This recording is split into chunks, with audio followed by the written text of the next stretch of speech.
পুজো আসে প্রতি বছর। দেবী দুর্গার আরাধনায় মাতার জন্য গোটা একটা বছর অপেক্ষা করতে হয় আপামর বাঙালিকে। নতুন শাড়ি জামাকাপড় পরে অঞ্জলি দেওয়া, বিভিন্ন পুজো প্যান্ডেলে ঘোরা বাঙালির কাছে আবেগ।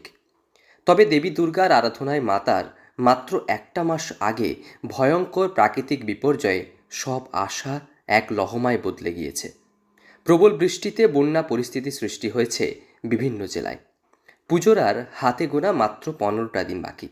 এখনও গলা সমান জল বিভিন্ন গ্রামীণ এলাকায়। জীবন বাঁচানো এখন দায় হয়ে উঠেছে সকলের।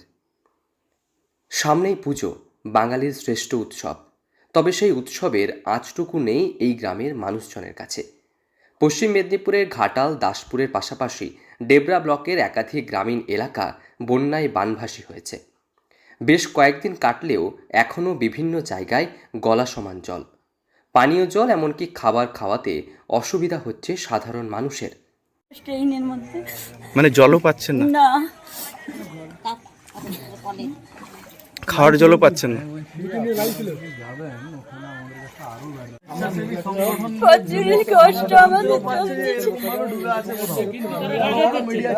ডেবরা ব্লকের ত্রিলোচনপুর এলাকার একাধিক গ্রাম এখনও জলের তলায়।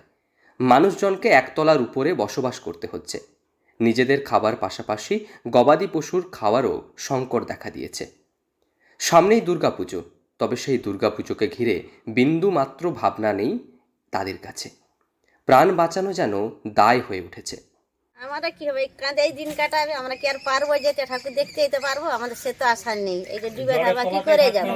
আমাদের ওই তিলোচনপুরটাই হতন, কাংদাড়িতে হতন, আমরা দেখতে পাচ্ছি আশা নেই তো। এখন নদী জল মরে কি করে আর আশা? আপনাদের বাড়িতে কতটা জল রয়েছে? আমাদের বাড়ি টুরা একতলা ডুবে গেছিল, এখন একটু বেড়াই। শাড়ি পরেটা যেতাম, কত আশা হতন, সে আশাটাই তো আর নেই। তো বন্যা সব ধান চালে গেল, কাজে করে কথা পাবো, পয়সা করিয়েও নেই। আবার যা কষ্ট আমাদের দিন যাবে তার ঠিকও নেই। এখনও জল নামতে আরও বেশ কয়েকটা দিন সময় লাগবে। এর মাঝেই বাড়তি বিপদ নিম্নচাপ। স্বাভাবিকভাবে পুজোর আগে দোটানায় গ্রামের মানুষ।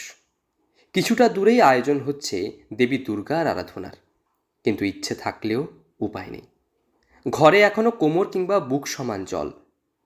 জলমগ্ন পরিস্থিতি, বিপদ পেরিয়ে আদৌ কি পৌঁছতে পারবেন দেবী দুর্গার কাছে? কাটবে কি সকল বিপদ? সেই প্রশ্ন সকলের।